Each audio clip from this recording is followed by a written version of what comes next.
we're looking at a piece of software called Stellarium. Okay, so we look up at the sky and face north, and there we go, everything is rotating anti-clockwise around Polaris. Now if we face south,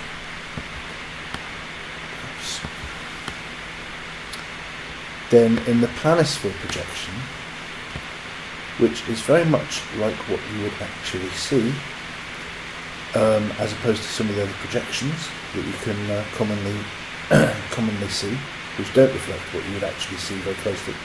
But in this projection, when we look south and we stand in the UK, we see the stuff sort of drifting across the sky. It's not a rotation in field of view we're looking here really good. It's a sort of flow of stars here from left to right. Okay, so what happens in this projection if I visit Australia or New Zealand? So we'll click down to New Zealand, and in New Zealand I'm now going to face, so at the moment I'm facing south. Okay, so in New Zealand facing south, what do we see? We see the stars rotating clockwise. And I'm facing south, and they're rotating clockwise around the pole there. Okay. So that matches up with what we would expect to see.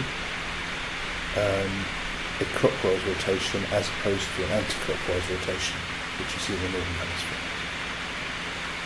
And when I turn around and I look north,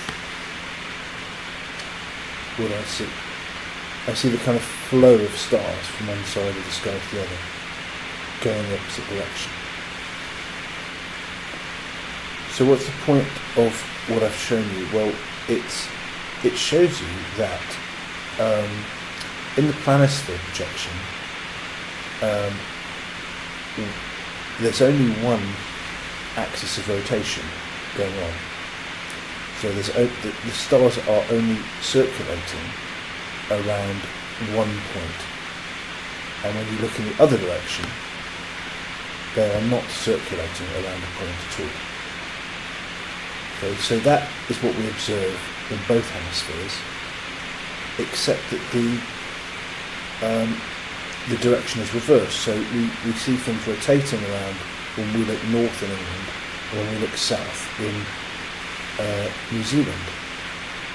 So we're led to believe that that's because in New Zealand, so if you're in New Zealand, you think you're looking towards the South Pole, because South Pole doesn't exist in the flat Earth model.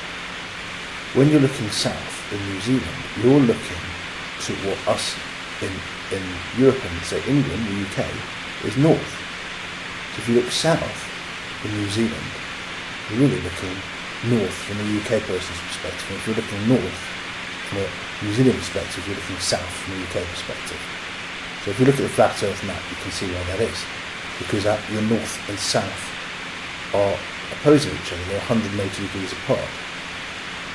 So it doesn't enter into anyone's minds to think about this in the globe model, because of course in the globe model they don't think they're looking at the same thing. They think they're on the bottom of the world. So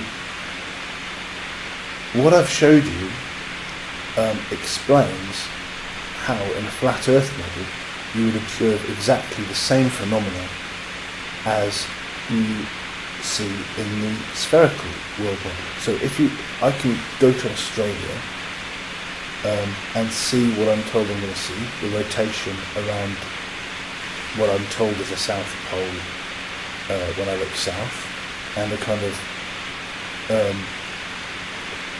indistinct kind of flow of stars when I look north. And in the northern hemisphere I'm seeing what I should. So I see what I should when I'm in what I think is the appropriate hemisphere. What we see above our heads is the result of being on a flat Earth. So let's just take a look at how that can be worked out. The dog's seen all this before, not impressed anymore. Let's have a look now at how this would affect star trails. So I'm looking up at the stars or the sky as if I'm somewhere north of the equator, not quite up to the North Pole, and just take a note of the direction that the blades appear to be turning from left to right. They're going across from the left to the right of the screen. Okay, now I'll just give this another spin and I'll step over here as if I'm crossing the equator and turning around and facing back north. I'm now south of the equator, and you can see that the fan blades appear to be going from the right to the left. They haven't changed their direction of spin, but I've changed my orientation to look at it.